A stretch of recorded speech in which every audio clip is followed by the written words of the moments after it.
Assalamualaikum warahmatullahi wabarakatuh.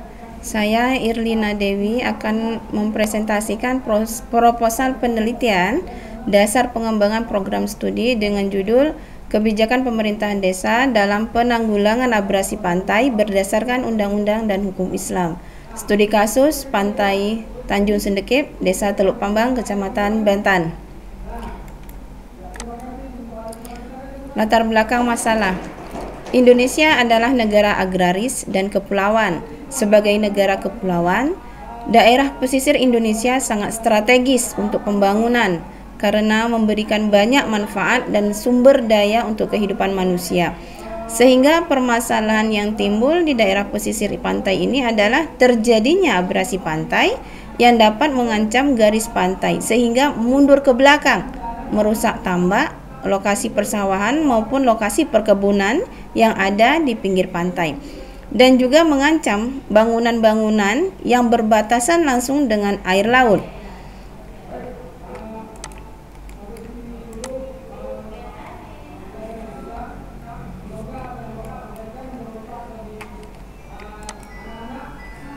Dari tahun ke tahun, wilayah pesisir Kabupaten Bengkalis umumnya mengalami kerusakan yang cukup parah dikarenakan abrasi ini.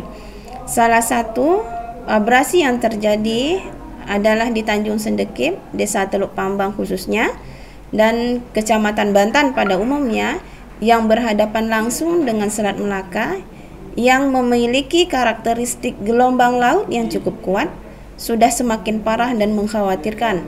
Puluhan meter bibir pantai sejak dari beberapa tahun terakhir sudah amblas ke laut akibat diterjang oleh Selat Melaka.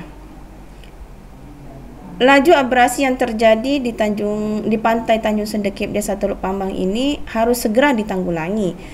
Jika tidak, akan mengalami kerusakan yang lebih parah lagi.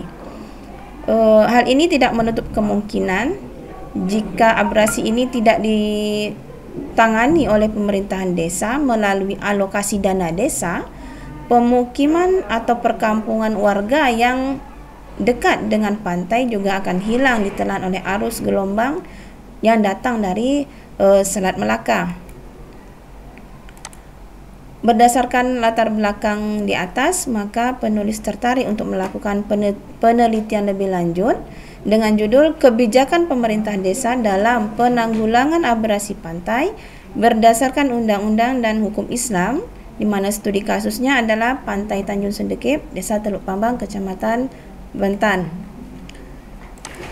Adapun rumusan masalah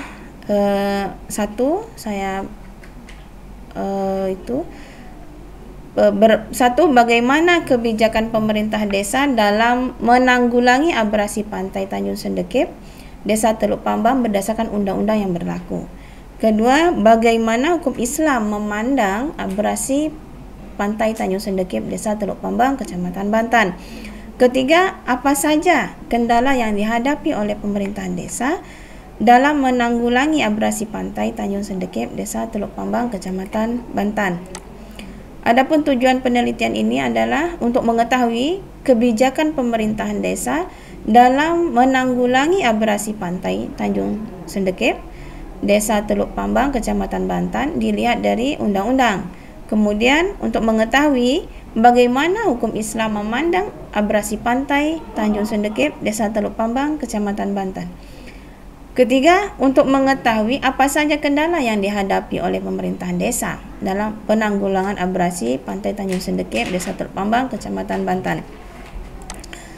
Adapun kajian teori yang dipakai di sini adalah pertama, kebijakan pemerintah, yakni Undang-Undang Nomor 27 Tahun 2007 tentang pengelolaan wilayah pesisir dan pulau-pulau kecil, kemudian Peraturan Pemerintah Nomor 64 Tahun 2010 tentang mitigasi bencana di wilayah pesisir dan pulau-pulau kecil.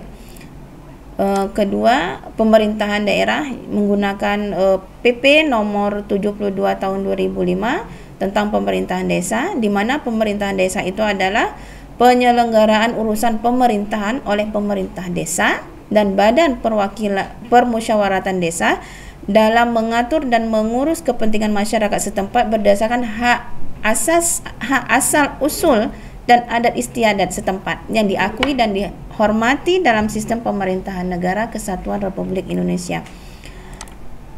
Adapun metode penelitian yang dipakai di sini adalah penelitian deskriptif kualitatif dengan lokasi penelitian Desa Teluk Pambang, Kecamatan Bantan, di mana desa tersebut terdapat pantai Tanjung Sendekip.